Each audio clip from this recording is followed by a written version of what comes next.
So even though I know in theory that entrepreneurship is full of highs and lows, and I know I need to anticipate those, it's a different thing when you're actually going through it, right? It's another thing when you actually go through some of the lows, and you really question, like, am I still relevant? Or you question the ideas that you're putting out there.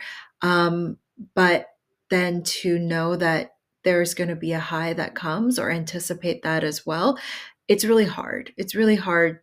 That's what makes entrepreneurship something that not everybody does, right?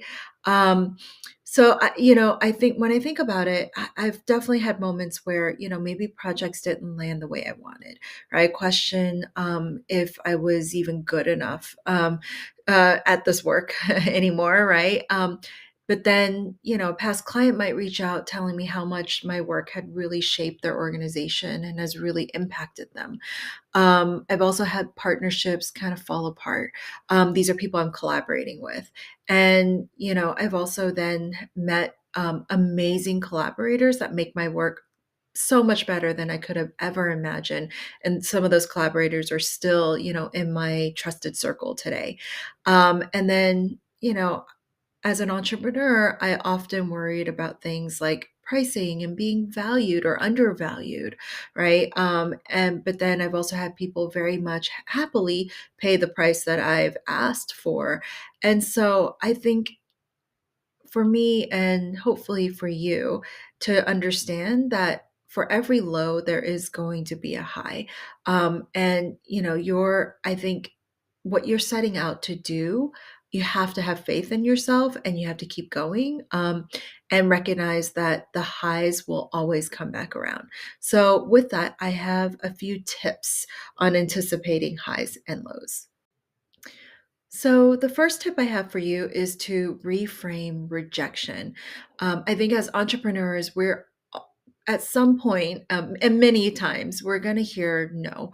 And so it's reframing that no and thinking that every no is either a redirection or an opportunity to learn and refine. Instead of taking it personally or thinking about the no as something that is about, you, right? Think of the no as maybe not yet, or no as not this idea, and ask what you can learn from it and take it as an opportunity to refine or redirect. The second tip is about collecting the wins. I think as entrepreneurs, as I mentioned, for every low, there's going to be a high. And as humans, naturally, we're going to dwell on the no's. So it's really creating almost kind of a confidence wall or confidence file. I actually have a wall of stickies right here on my right of all the different testimonials or glowing reviews or things that people have said to me that I just want to remind myself, right? These are kind words, moments that just remind you why you're doing what you're doing, and kind of sustain you going forward because you're going to need that. Okay. The third tip is really harder said or harder done than said, but I will say it, which is trust the process. Oftentimes the lows might feel permanent in that moment, but they aren't. And it's just really keeping faith and keep going because the next high is closer than you think. I have proven that to myself over and over again, but it's again really hard when you are in a low, to get out of that space. So just if I can offer a final thought, which is that I think entrepreneurship isn't about avoiding the lows of entrepreneurship. It's not about avoiding all these negative feelings or these feelings of disappointment or moments where you doubt, but it's about learning how to ride them out, right, and keep going towards those highs and then reminding yourselves and keeping the highs in mind as you go.